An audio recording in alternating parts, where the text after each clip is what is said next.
Hi, everyone. This is your host, Raven Syad, and welcome back to Forgotten Echoes, a podcast where we dive into the mysterious and unexplained cases of Black women that often get lost in time.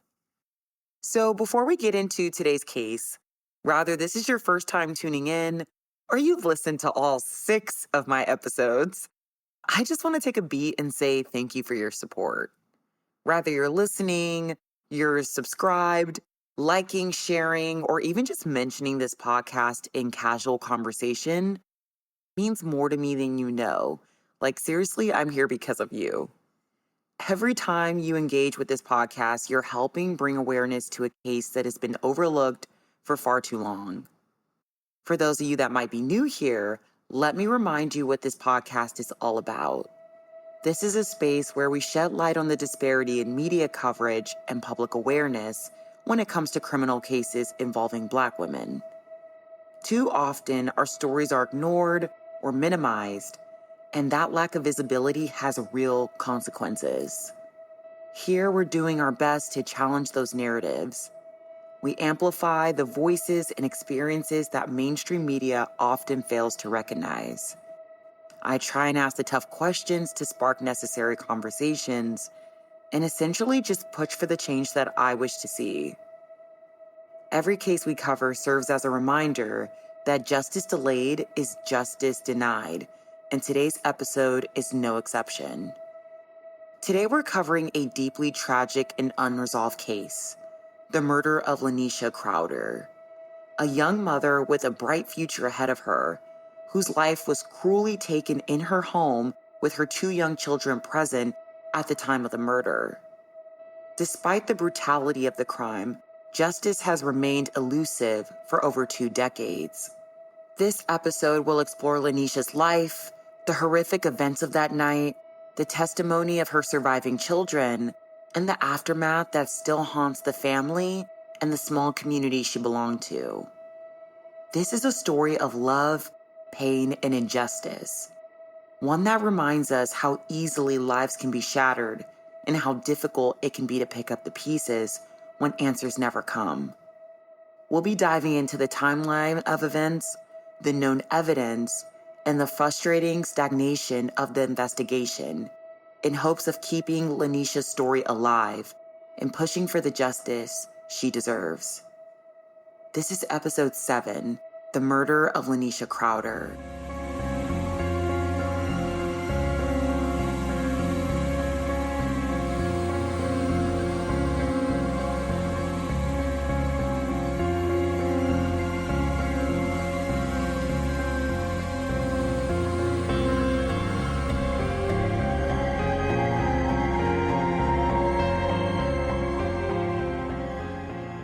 Sources for today's episode include 11 Alive News, gbi.georgia.gov, and WGNO News. Now let's get into the case. It was a warm summer day when Laneshia Crowder, known to friends and family as Lane, was born on July 21st of 1979 in Georgia. She grew up in a small city, Carrollton, a suburban town near the foothills of the Appalachian Mountains, with around 30,000 residents or so at the time. Carrollton, often referred to as Friendly City, was a place where people knew one another and looked out for each other. Everyone sort of knew everyone, and violent crime was extremely rare.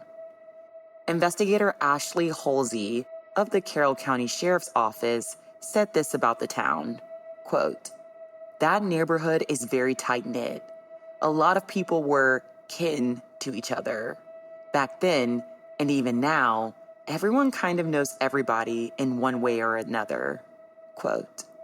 Laneisha's mother, Doris, raised her alongside her siblings, and from everything I've read, they had a close bond.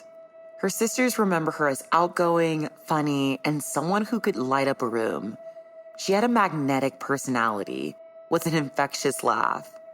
She was funny and had a sharp wit that just made people gravitate towards her. You just wanted to be around her because she was one of those type of people that would make every day a great one. To know Laneisha was to love her.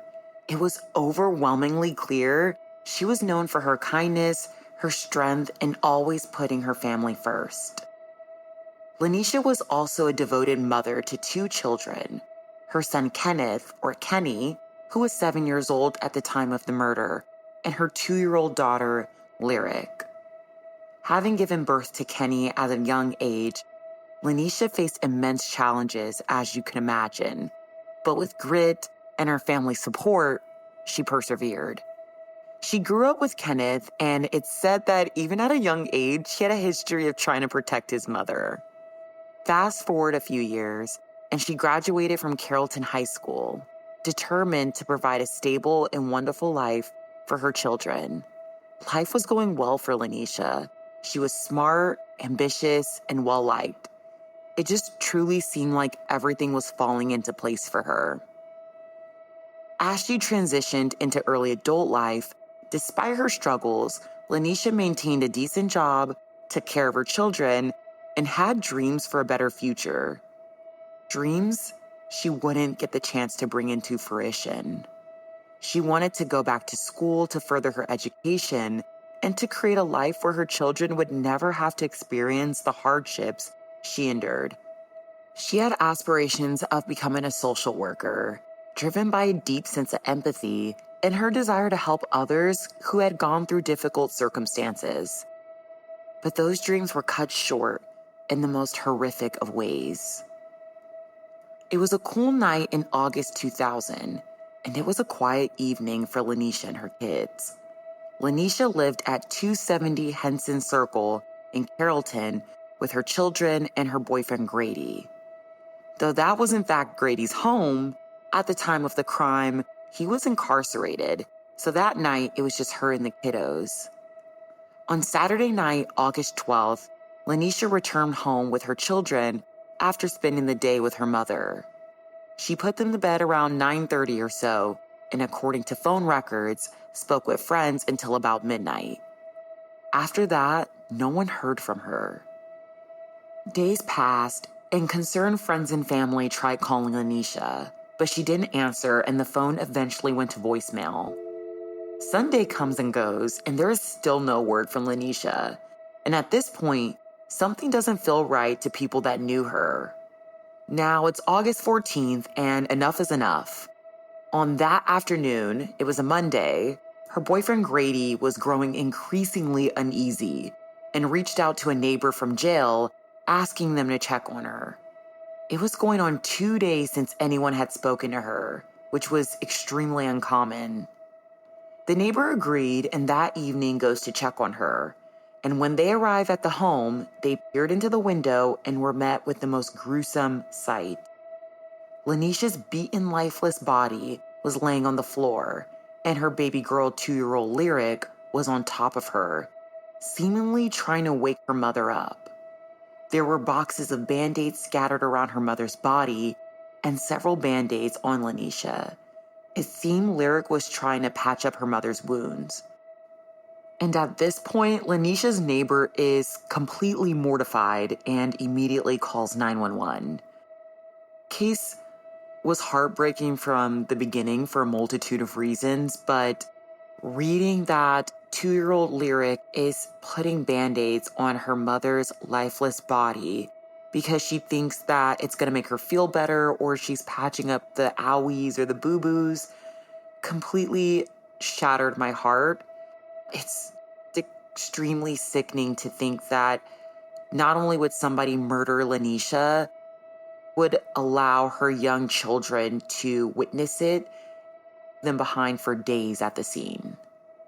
So that night, Monday, August 14th, it's around 10 p.m. and the police arrive fairly quickly on the scene, and they're also met with the gruesome sight. Immediately walking in, they find Laneisha, motionless on the floor, and 2-year-old Lyric next to her.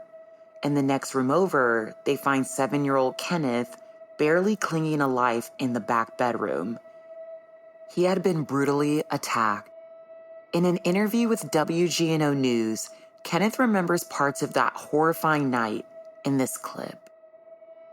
I knew something was wrong. I couldn't tell it, but I knew something was wrong. I told my sister to hide. And then They just came in the door and start beating my mom, start beating me. By the time emergency responders arrived, 21-year-old Laneshia Crowder was pronounced dead at the scene. Her son Kenneth was severely assaulted and left for dead with several head wounds. He was barely alive at this point and was airlifted to a nearby hospital where he fought to survive for the coming weeks. 2-year-old Lyric was unharmed. Investigators searched the premises for any evidence or clues, but surprisingly, they didn't find much. One key they did notice was, strangely, nothing was stolen from the home. And the most shocking part of it all, there were no signs of forced entry. Police believed that the attack wasn't premeditated, but rather a crime of passion or rage. And it was pretty obvious the killer was very angry, because it's extremely rare to become so mad you beat a mom to death in front of her children, as well as beating a child to a pulp. The brutality of the assault indicated deeply personal motives. The one thing police did find was a weapon. But it's unclear if the weapon found was officially ruled as being the weapon that was responsible for Laneisha's murder and Kenneth's attack. We just don't know. And when I was doing research for this case, there is so little, anything involving this case. And that's mainly due to police holding in a lot of information because the investigation is still open. But in an interview with investigator Halsey, who was one of the original investigators on the Crowder case, she confirms what investigators were thinking in this clip. We think that it wasn't a planned out thing. More than likely, it probably was a heat of the moment kind of deal. The level of violence used against Laneisha and her son suggests that the perpetrator or the perpetrators were intent on silencing them permanently. Lyric was interviewed almost immediately, but as suspected, due to her age, she wasn't able to help much. To this day, and with what we know, no arrests have been made. The question I have is why? This case was so hard to report on because, unlike other unsolved stories I've told, there really isn't a working theory in this case. We usually see one or two at minimum, but what I've told you thus far is majority of what the public already knows, which is insane because I haven't filled you in on much of anything. I really didn't even have source material for this episode because Laneisha's case wasn't reported on as much as I would have hoped.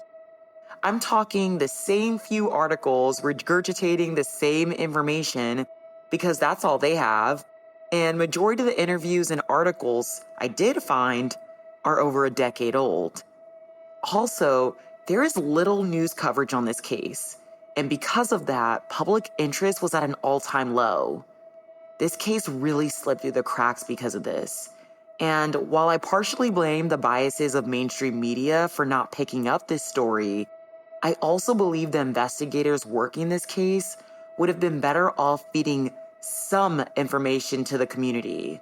I think some bait would have been better than none, especially at this point. That's just my opinion, though. And don't get me wrong, I get it. Trying to maintain the integrity of the case because, let's face the facts, it's an open case still, and investigators are still trying to figure things out and work it. And that's sometimes how you catch killers. You withhold some information from public knowledge, and the killers will essentially tell on themselves and say something that you haven't released, and that's how you move forward in the case. But I think in this circumstance, because it's been over 2 decades, investigators got to give a little to get a little.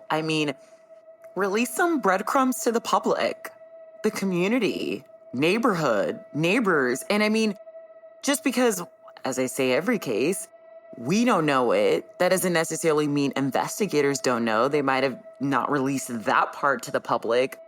But I'm assuming that not much has been done because we know nothing. We know what happened that night a little bit after, but even then, really nothing. Like I said, there's not even a theory to go off of in this case. Sometimes there's a theory, and I know normally you look at the boyfriend or the significant other. Boyfriend was incarcerated at the time, so if not him, then who? And why? She was described as a lovely person. Who were her enemies? Have we talked to all coworkers? I don't know. I just feel like the public doesn't know enough, which in return can create the snowball effect and have people start calling with tips or something strange that they heard, or, you know what I mean? It's a small community too, which makes all of this even more strange. So I definitely feel that police should loosen their grip a bit, give a little bit to the public in order to try and get some information, especially considering it's already been a couple of decades. And to my knowledge, Kenneth and Lyric still live in the area. And just think, we have no justice not only for his slain mother, but for the brutal attack on Kenneth. And to go a little deeper, put yourself in their shoes for just a moment and think about how traumatizing it is to live in a small city and think, is the person I'm walking past the person that murdered my mother? Is that the person that beat me nearly to death? It is so disheartening to think about what these children and her mother have had to go through over 20 years. It's just incredibly frustrating, and I wish nothing more than justice for the Crowder family. Now, fast forward, and while the Crowder family's world lay in ruins, the rest of the world kept moving forward. Over the course of several months and numerous life-saving surgeries, Kenneth fought to survive. Though he was eventually released from the hospital, he continues to live with the lasting effects of the savage assault. Toddler Lyric was temporarily taken by CPS because they didn't know if the killer or killers were going to come back and try and finish the job, so this was for her own safety. And while she was with CPS and Kenneth was in the hospital, their guardianship was pending. Now, luckily, eventually Laneisha's mother, Doris, took in Kenneth and Lyric, raising them as her own. She was there for it all. It was tough for the family emotionally, financially, physically, and mentally, but they got through it as they always do, together. The grim reality of the loss of a daughter and mother weighed heavily on everyone. And when asked in an interview, Doris stated, quote, "Since she died, I had to quit my job, where I worked 20 years so I could take care of her kids. The little money they get from Social Security helps, but I'm not getting child support and couldn't get unemployment. Making matters worse within the home, the children now have nightmares." Quote. Despite their tragic past, both children pushed forward and the family stayed close-knit and prevailed. Kenneth, despite his multiple injuries, including serious head trauma, graduated from high school at the age of 22, and from what I've last read, he's still doing okay. Lyric, now 27, became a mother herself. On an interview with USA Crime in 2015, one of the only national media coverage Laneisha received, which, yes, was 15 years after the murder, Lyric shared her final thoughts on her mother's murder as a toddler who witnessed it all. You think about other children who go through that, like they're going to remember that for the rest of their lives. And when people sit there and say, oh, they're not going to really remember it, they do. They really do. Over the years, Doris has had unsettling encounters with people she believes might know what happened. She essentially stated sometimes she gets around people, and based on the questions they ask or gossip she hears, she feels like they may have been there. And I don't blame her. Carrollton is a smaller city, so word travels fast, and there are several signs that point to the killer being local to the area. There's not any theories in this case because of lack of information the police have shared with the public, which, as I stated earlier, I get they're purposely doing this because the case is still open, but wow. it's almost been 25 years. Some information would be great to get the ball rolling again. Now, the last tiny bit of this case are the memories from Kenneth and Lyric from that night. Now, if you don't remember, Kenneth was 7 and Lyric was 2 when Laneisha was murdered. While Kenneth was definitely old enough to recall what happened because of the brutal beating and the severe head trauma, he lost a lot of his memory and regained it over time. Both of them have recalled, though, what happened that night and are pretty firm in their memories.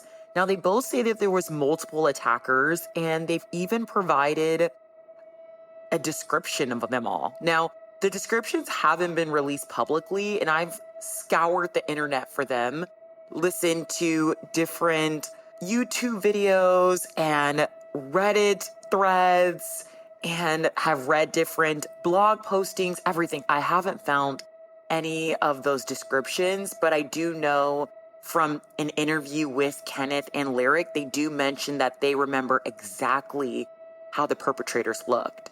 And they do say that there was multiple attackers, which totally makes sense because one person being able to murder a mom and then murder a son and then just leave, it just feels a little unlikely. Not that it couldn't happen. It just feels like they would have really had to be all over the place with 3 people in the home. It essentially would have been one and a half against 1. And they would have been more likely, in my opinion, to be caught. So 3 attackers definitely seems plausible, as they could have bombarded the house. One person takes Kenneth, the other person is in a different room with Laneisha. Also, the fact that Laneisha was found dead in one room and Kenneth was severely injured in another room. So that's the last thing I have to say. These are based on the memories of both Kenneth and Lyric. Now, here are my final thoughts on the case. 1, Laneisha most likely knew her killer or killers because there was no forced entry. And this suggests to me that she either knew her attackers or felt comfortable enough to open the door and the unknown attackers may have pushed their way through. I'm not sure. Now, given that Kenneth said multiple people were involved, it's possible Laneisha was ambushed by more than one person, which also supports this theory. Another part of the crime that supports this is the attackers viciously assaulting Kenneth, most likely because they thought he wasn't going to survive. In my opinion, this might suggest that they feared him being alive would mean that he would be able to identify them. Because I have a hard time believing somebody would randomly beat a 7-year-old to a pulp and leave him for dead without touching little Lyric, who was also present during the crime. Just doesn't make sense. I can only assume it's because Kenneth was old enough to identify them. And the last bit of evidence we do know that supports this theory is that there was proof the killer had a personal motive versus it just being a robbery gone wrong, which investigators kind of entertained in the beginning. Police confirmed pretty early on that nothing was stolen in the home, reinforcing the idea that this crime was personal rather than a burglary that just went south. And that's burglary. Say that fast 3 times. Now, 2, why was there no arrest? Now, as I said a little earlier, Kenneth began to recover from his injuries, and his memory slowly started to come back. He identified 3 people who he believes were the unknown assailants responsible for his mother's murder and his assault. If this is accurate, why has nobody been arrested or, to our knowledge, even questioned? Police say they have physical evidence but are choosing not to share their findings with the community, and fine. But why has the case remained cold all these years, if that is the case? Was any DNA found on the murder weapon? I have a hard time believing nothing or none of these questions have ever been answered. And if they have, why aren't investigators giving the public something to at least bring some attention to the case? I can't repeat that enough. No composite sketches, no released suspect details. Why the silence? Could this be due to the killers living in the community? We just don't know. And I think that's been the most frustrating part about this case, is that because there's so many unanswered questions and no theories, your mind just wanders. Fast forward 25 years, and the Carrollton community remains shaken by the murder, and Laneisha's high school classmates still talk about it until this day. At a recent reunion, investigator Halsey, who not only was working her case, but was a former classmate of Laneisha's, reminded everyone of the lingering injustice. And still, people can't wrap their head around what happened that quiet August weekend in 2000. Laneisha's case has never been solved, and her family, her kids, have never received any resolution regarding their mother's death. And they've had to live with the trauma of their mother being murdered right in front of their eyes for over 2 decades. 7-year-old Kenneth being brutally assaulted and left for dead, and toddler Lyric putting Band-Aids on her mother's wounds, not quite understanding what events just took place. As of the recording of this episode, we have no update in the case, and no suspects or persons of interest have been publicly named. Laneisha was 21 when she was murdered, and she would be 46 years old today. Now here's the call to action. Silence protects the guilty, but justice demands a voice. Laneshia Crowder was brutally taken from this world, and somewhere out there, her killer or killers have been able to walk free more than the number of years she was alive on this earth. This isn't just another name, another case, another statistic. This is someone's mom, someone's daughter, someone's sister, someone whose life was stolen far too soon. And right now, her family is left with nothing but grief and unanswered questions. A reward of $8,000 is being offered for information leading to the arrest and conviction of the person or people responsible for Laneisha's murder.